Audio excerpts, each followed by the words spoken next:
الحمد لله رب العالمين والعاقبة للمتقين والصلاة والسلام على سيد رسول رب العالمين হাত জুড়ে আয় খুদাময় হাজিরে দরবার হো বন্দেগা তেরে মে ইয়া রব मैं बोरा बदखार हो तू मगर छुरू मुझे मैं चुर कर जावा कहा आस्था पर सर गया रे हाजिरे दरबार हो मैं अगर महरूम हो तू है तेरा बंदा बहुत तुमसे दूरी में खुदाया दो जहां का खार हो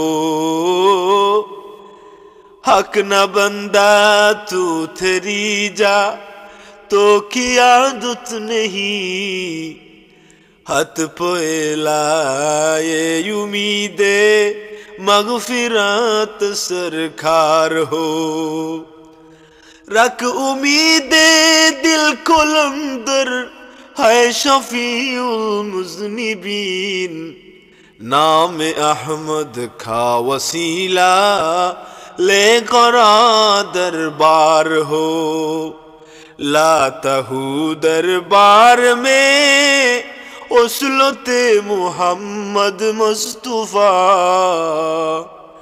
बख्श मुझको आए खुदा मैं बंदाए बेकार हो हाय अल्लाह ताला হৃদয়ের গভীর থেকে দোয়া করি আল্লাহ তোমার আখির নবী নূর নবীজি আমার জনাবে মুহাম্মদুর রাসূলুল্লাহ সাল্লাল্লাহু আলাইহি ওয়াসাল্লাম আজ থেকে ১০০০০ বছর আগে এই পৃথিবীর জমিনে আগমন করেছিলেন গো আল্লাহ তোমার আখিরি নবী নূর নবীজি আমার নূরুন আলা নূর রাহমাতুল লিল আলামিন নবী পাক সাল্লাল্লাহু আলাইহি ওয়াসাল্লামের কদম মুবারকে এই জামাতের পক্ষ থেকে অগণিত অসংখ্য দুরূদ সালামের হাদিয়া পৌঁছে দাও আল্লাহর সাথে আহলে বাইত নবী পরিবার সহ প্রত্যেকের কদম মুবারকে আমাদের পক্ষ থেকে অজস্র অগণিত লক্ষ কোটি সালাতু সালামের হাদিয়া পৌঁছে দাও আল্লাহ আসছে পবিত্র কুরবানির সময় পবিত্র এই কুরবানির ঈদ আমাদের সামনে অতি নিকটে আল্লাহ কুরবানির ঈদে যারা কুরবানি দিবেন সামর্থ্যবান ব্যক্তি যাদের উপর কুরবানি রয়েছে কুরবানি যারা দিবেন প্রত্যেক কুরবানি দাতাদের কুরবানিগুলোকে তুমি কবুল আর মঞ্জুর করো আল্লাহ ইব্রাহিম খলিলুল্লাহ তোমাকে সন্তুষ্টি করার জন্য নিজের প্রিয় পুত্রকে সবচেয়ে মায়ার সবচেয়ে প্রিয় বস্তুকেও তিনি কুরবানি দিতে এক মুহূর্ত দেরি করেননি তুমি খুশি হয়েছ তোমার নবীর উপর তুমি খুশি হয়েছ খলিলুল্লাহ উপাধি দিয়েছ তোমার খলিলুল্লাহ তোমার বন্ধু তোমার আশিক তোমাকে খুশি করার জন্য তিনি সবই করতে পারেন প্রিয় বস্তুটিকে কুরবানি দিতে দ্বিধাবোধ করেননি আল্লাহ আমরা যারা কুরবানি দিব কুরবানি দাতা রয়েছি কুরবানি দিতে যাচ্ছি কুরবানি দেওয়ার জন্য গরু গবাদি পশু আমরা যারা কিনেছি কিংবা কিনবো কুরবানি যারা দিব সঠিকভাবে আমাদেরকে কুরবানি দেওয়ার তৌফিক দান করো রব্বুল আলামিন আল্লাহ কুরবানি দেওয়ার মাধ্যমে যেরকম পবিত্রতা হাসিল করা যায় তোমার উদ্দেশ্যে যেভাবে কুরবানি দিলে তুমি খুশি হও যেভাবে কুরবানি দিলে তুমি খুশি হও রাজি থাকো আমাদেরকে ওইভাবে ওই রকম কুরবানি দেওয়ার তৌফিক দান করো রব্বুল আলামিন যারা কুরবানি দিতে পারেন না তাদেরকে সামর্থ্য দান করো আগামী দিনগুলোতেও যারা কুরবানি তারা যেন কুরবানি দিতে পারেন রব্বুল আলামিন আল্লাহ কুরবানি দেওয়ার পরে ইসলামী শরীয়ত মোতাবেক আমাদেরকে কুরবানির গোশত সঠিকভাবে বন্টন করার তৌফিক দান করো। গরিব দুস্থ জনেরা গরিব এতিম অসহায়রাও যাতে গরুর গোশত পায়, কুরবানির গোশত পায়, আল্লাহ সেই ব্যবস্থা করে দিও। রব্বুল আলামিন, যারা ধনবান ব্যক্তি রয়েছেন, যারা কুরবানি দিবেন, সঠিকভাবে কুরবানির গোশত বন্টন করার তৌফিক দান করো। রব্বুল আলামিন, আল্লাহ কুরবানির মাধ্যমে তোমার সন্তুষ্টি অর্জন করার তৌফিক দান করো। যুগে যুগে কালে কালে আমাদেরকে সমস্ত মুসিবত থেকে, সমস্ত গজব থেকে, সমস্ত অনাবৃষ্টি শিলাবৃষ্টি সহ বন্যা মহামারী নানা প্রকার জটিল কঠিন রোগ থেকে, মুসিবত আর পেরেশানি থেকে আমাদেরকে হেফাজত করো। গোটা মুসলিম উম্মাকে তুমি হেফাজত করো। রব্বুল আলামিন, আল্লাহ যারা কুরবানি দিবেন সঠিকভাবে কুরবানি দেওয়ার তৌফিক দান করো। যারা কুরবানি দিতে পারবেন না তাদেরকেও আগামীতে সঠিকভাবে কুরবানি দেওয়ার তৌফিক দান করো। রব্বুল আলামিন, আল্লাহ আমাদের অতি প্রিয়জনরা যারা আমাদের ছেড়ে দুনিয়া ছেড়ে চলে গেছেন, আমাদের মা বাবা, আমাদের আত্মীয় স্বজন, আমাদের পাড়া প্রতিবেশী, আমাদের এই দুই নয়নে অনেক মানুষকে দেখেছে, অনেক মানুষকে কবরস্থ করেছে, অনেক মানুষকে নিজের একসাথে শুয়ে খেয়েছি, অনেক সাথে আল্লাহ অনেক দিনে একসাথে ঘোরাফেরা করেছি। অনেক মানুষ আমাদের মাঝে নেই, আমরা তো রয়ে গেছি। আমাদেরকে তুমি দয়া করে দুনিয়াতে রেখেছো, তোমার শুকরিয়া মাবুদ। তুমি যে দয়া করে সুস্থতার সাথে তোমার মকবুল গুলামি করার মতো তৌফিক আর সামর্থ্য, তোমাকে ডাকার মতো সামর্থ্য তুমি দান করেছো মাবুদ, তোমার দরবারে আমরা শুকরিয়া আদায় করি। আল্লাহ আগামী দিনগুলোতেও আমাদেরকে সব সময় ভালো কাজ করার জন্য তৌফিক দান করো, সব সময় মানুষের কল্যাণে কাজ করার তৌফিক দান করো। আল্লাহ আমাদের অতি আদরের প্রিয়জনেরা, বিশেষ করে আমাদের অনেকের মা, অনেকের বাবা, অনেকের শ্বশুর শাশুড়ি, অনেকের আত্মীয়, অনেকের অনাত্মীয়, পাড়া প্রতিবেশী, অনেক মানুষ, মায়ার মানুষজন কবরে চলে গেছেন। আল্লাহ আমরা দোয়া করি প্রত্যেকের মা বাবাকে মাফ করে দাও। জীবিত মা বাবাদের নেক হায়াতে তাইয়্যিবা দান করো, আর মুর্দেগান মা বাবার কবরে ফরিকের রহমত বর্ষণ করো। রব্বুল আলামিন, আল্লাহ বছর ঘুরে ঈদের দিন আসে, অনেক গরিব দুস্থ জনেরা পোশাক কিংবা খাবার দাবার ঠিক মতো খেতে পারেন না। অনেকে আছেন অভাবগ্রস্ত, অভাবী মানুষ, অনেকে আছে নির্যাতিত মানুষ, অবহেলিত মানুষ, অনেকে অনেকভাবে আঘাতপ্রাপ্ত মানুষ, অনেকে অনেক ঘাটে আটকা রয়েছেন, অনেক ঘাটে মুসিবতে রয়েছেন, অনেক প্রকারের বিপদ আপদের সম্মুখীন রয়েছেন। অফিসিয়ালি, আনঅফিসিয়ালি কিংবা জটিল কঠিন রোগ নিয়ে বড় চিন্তিত আর পেরেশানি রয়েছেন। আল্লাহ যারা যে ঘাটে আটকে রয়েছেন দয়া করে তুমি উদ্ধার করো। যারা যে ঘাটে বিপদগ্রস্ত রয়েছেন বিপদগ্রস্তদের বিপদ থেকে উদ্ধার করো। যারা বিমারি আছেন তুমি তোমার দারু শিফা থেকে শিফায়ে আজেলা কামেলা খুলে এনায়েত করো। যারা সুস্থ আছে আজীবন সুস্থ রাখো, কোনোদিন মেডিকেল হসপিটালে রুগী বানিয়ে আমাদের নিও না। আল্লাহ যতদিন বাঁচিয়ে রাখো তোমার মকবুল গোলামি আর ইবাদত বন্দেগীর সাথে বাঁচিয়ে রাখো। মানবের কল্যাণে, কুল কায়নাতের কল্যাণে আমাদের কাজ করার তৌফিক দান করো। আল্লাহ আমার বাবা নেই, আমার মতো অনেক বাবা হারা সন্তান আছে নেই মোনাজাতে। আল্লাহ অনেক মা হারা সন্তান আছে নেই মোনাজাত। যারা যেখান থেকে যেই বছরে মোনাজাত শুনবেন এবং শরীক হবেন, আল্লাহ এই সমস্ত বাবা হারা মা হারা এতিম সন্তানদের দোয়া তুমি কবুল করো। এর বিনিময়ে দুয়ার ফজিলতে, দুয়ার বদৌলতে আল্লাহ আমাদের মা বাবাদের তুমি মাফ করে দাও। রব্বির হামহুমা কামা রব্বায়ানি সগীরা। রব্বির হামহুমা কামা রব্বায়ানি সগীরা। আল্লাহ আমাদের দুনিয়ায় বেঁচে থাকতে আমাদের নিয়ে তারা অনেক স্বপ্ন দেখতেন, আজ তারা কবর দেশে চলে গেছেন, আমরা দোয়া করি তাদের কবরের জিন্দেগিকে শান্তির জিন্দেগি বানিয়ে দাও, তাদের কবরকে বেহেশতের গুলজার বানিয়ে দাও।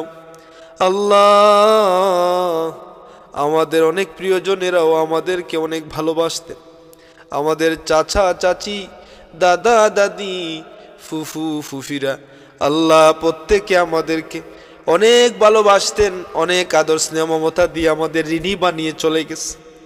আল্লাহ যে চলে যায় তাকে সহজেই ভুলে যায়, এটাই জাতি, এটাই প্রকৃতির নিয়ম, এটাই তোমার সৃষ্টির নিজাম। যদি আমরা সবাইকে সব সময় মনে রাখতে পারতাম, তাহলে আমরা দুনিয়ায় বেঁচে থাকতে পারতাম না, দুনিয়া অন্য কোনো কাজ করার শক্তি পেতাম না। যে চলে যায় ধীরে ধীরে তার মায়া অন্তর থেকে উঠিয়ে নেওয়া হয়, যার ফলশ্রুতিতে আমরা সহজেই ভুলে যেতে পারি। কিন্তু চক্ষু বন্ধ করলে যখন ধ্যানে মগ্ন থেকেই বেঁচে থাকা দিনগুলো, স্মৃতিগুলো স্মরণ করি, অশ্রুসিক্ত হয়ে পড়ি কিংবা অনেক বেশি মিস করি তাদেরকে। আল্লাহ, এক সময় আমরা এরকম শুধু স্মৃতি হয়ে থাকব, দুনিয়া ছেড়ে চলে যাব। যাওয়ার আগে কবরের সামানা জোগাড় করার তৌফিক দান করো। যেই ঘরে যেই দেশে যাব, যে জিন্দেগিতে যাব মরার পরে, এই বরজখের জিন্দেগিকে তুমি শান্তির জিন্দেগি হিসাবে কবুল করো। ওই জিন্দেগিতে যাওয়ার আগে আমাদেরকে ভালো কাজ করে যাবার তৌফিক দান কর। দুনিয়ার এই তুচ্ছ আর সামান্যতম সময়কে আমরা যেন বেশি প্রাধান্য না দেই, দুনিয়াকেই যেন ভোগ বিলাসের স্থান বানিয়ে না নেই। দুনিয়ার অন্ধ মুহে অহংকারে টাকা পয়সার আড়াই বড়াই, রূপের আড়াই বড়াই অহংকার, জাতের আড়াই বড়াই অহংকার, সব কিছু অন্তর থেকে উঠিয়ে নিয়ে একটি পরকালীন জীবন আমাদের গঠন করার তৌফিক দান কর রব্বুল আলামিন। হালাল উপার্জন দিয়ে আমাদেরকে সন্তুষ্ট থাকার তৌফিক দাও, সব সময় হালাল উপার্জন করার তৌফিক দাও। হারাম থেকে নিজে এবং পরিবার পরিজন গোটা মুসলিম উম্মাহকে হারাম উপার্জন থেকে হেফাজত করো। শুধু দোয়া নিজের জন্য করলে হয় না, গোটা জাতির জন্য দোয়া করি। আল্লাহ, প্রত্যেক মুসলিম উম্মাহকে তুমি হারাম উপার্জন থেকে হেফাজতে রাখো, হালাল উপার্জন করার তৌফিক আর মনোভাব দান করো রব্বুল আলামিন। ভালো কাজ করার তৌফিক তোমার থেকে না পেলে ভালো কাজ করা যায় না, ভালো কাজ করার তৌফিক তুমি আমাদের দান করো। সমাজ থেকে যত অশ্লীলতা আছে উঠিয়ে নাও, পর্দা পুশিদার সাথে মা বোনদেরকে তাকার তৌফিক দাও। সবাইকে, বিশেষ করে মেয়ে লোকদেরকে আল্লাহ পর্দা পুশিদার সাথে জীবন যাপন করার তৌফিক দান কর। ইসলামের সমস্ত রীতিনীতি হুকুম আহকাম মেনে পালন করার তৌফিক দান করো। আল্লাহ, তোমার হাবিবের ভালোবাসা দিয়ে আমাদের অন্তরকে রোশন করো। যারা মুনাজাতে অংশগ্রহণ করলেন, যে যে প্রান্তর থেকে আসলেন, শুনলেন, শরীক হলেন, কাল ময়দানে মাহশরে আল্লাহ এই সমস্ত মানুষদেরকে তুমি এই সমস্ত ভালো কাজে শোনা এবং অংশগ্রহণ করাকে তুমি নাজাতের উসিলা বানিয়ে দিও। আল্লাহ, যা বলেছি আর বলতে চাই সবই আপনি জানেন। অন্তর থেকে সব পাপাচার, অন্তর থেকে সব নেগেটিভ চিন্তা দ্বারা, অন্তর থেকে শয়তানের সমস্ত জাল, অন্তর থেকে শয়তানের সৃষ্টি করা যত ওয়াসওয়াসা আছে সব কিছু দূর করে দাও। তোমার ভয় আর ভালোবাসার নূর অন্তরকে আলোকময় করে দাও। আল্লাহ, যারা অবিবাহিত আছেন তাদের বিবাহের সুব্যবস্থা করে দাও। যাদের উপযুক্ত বোনেরা কিংবা ভাইয়েরা গড়ে আছেন, আল্লাহ তাদেরকে সৎসঙ্গী আর সঙ্গিনী দান করো। আল্লাহ, যারা নিঃসন্তান আছেন তাদেরকে সন্তানাদি দান করো। আর যাদেরকে সন্তান দিয়েছ, মানুষের মতো মানুষ বানানোর তৌফিক দাও। আল্লাহ, যারা মামলা মোকদ্দমায় জড়িত আছেন, আল্লাহ তোমার দয়া দিয়ে মামলা মোকদ্দমা থেকে আল্লাহ নিষ্কৃতি দান করো। যারা রোগাক্রান্ত আছেন, রোগ ব্যাধিতে আক্রান্ত আছেন, মেডিকেল হসপিটালে অবস্থান করছেন, তাদেরকে তুমি অতি সত্য দ্রুত তাড়াতাড়ি সুস্থতা দান করো। আল্লাহ, যাদের মা বাবা বেঁচে আছেন, নেক হায়াতের সাথে সুস্থ জীবনের সাথে তোমার মকবুল গোলামির সাথে দীর্ঘ জীবন বাঁচিয়ে রাখো রব্বে কারীম আল্লাহ। এই চ্যানেলের মাধ্যমে দুনিয়ার যে প্রান্তরে কুরআন ও হাদিসের আওয়াজ তোমার বন্ধু এবং তোমার আওয়াজ ছড়িয়ে গিয়েছে, ছড়িয়ে দিয়েছ আল্লাহ, এটি আরো বেশি ছড়িয়ে দাও। তোমার হাবিব এবং তোমার এই কথাবার্তাগুলো, দোয়া দুরুদ ইস্তেগফারগুলো, ইসলামিক নানা শিক্ষণীয় বিষয়গুলো সবার মাঝে ছড়িয়ে দেবার মতো তৌফিক আর সামর্থ্য সময় সুযোগ আমাকে দান করো। মানুষদেরকেও শ্রবণ করার তৌফিক আর ইচ্ছা দান করো রব্বুল আলামিন। আল্লাহ, মালাকুল মাউত জানি না কখন আসবে আল্লাহ, মালাকুল মাউত আসার আগে তোমার বাড়ি, তোমার হাবিবের বাড়ি আমাদেরকে জিয়ারত নসিব করো। যারা জিয়ারত করেছেন বারবার জিয়ারতের সুযোগ দান করো আল্লাহ। তোমার ঘরের মেহমানরা তোমার ঘরে উপস্থিত হয়ে যাচ্ছে, হজের মাস চলছে আল্লাহ। এই তোমার ঘরের মেহমানদের দুয়ার সাথে আমাদের দোয়াটুকু তুমি কবুল আর মঞ্জুর করিও এবং আমাদেরকেও জীবনে একটি বার হজ্জে মাবরুর জিয়ারতে মাকবুল নসিব কর রব্বুল আলামিন। আল্লাহ, মালাকুল মউত আসার আগে আমাদের সহজ সরল পথটি দেখিয়ে দিও। দৌলত ইমানের সাথে আমাদেরকে খাতেমা বিল খৈর নসিব করিও। মালাকুল মউত আসার সময়ে নবীর রক্ত জোড়া কালিমা আমাদের জবানে জারি করে দিও, লা ইলাহা ইল্লাল্লাহু মুহাম্মাদুর রাসূলুল্লাহ।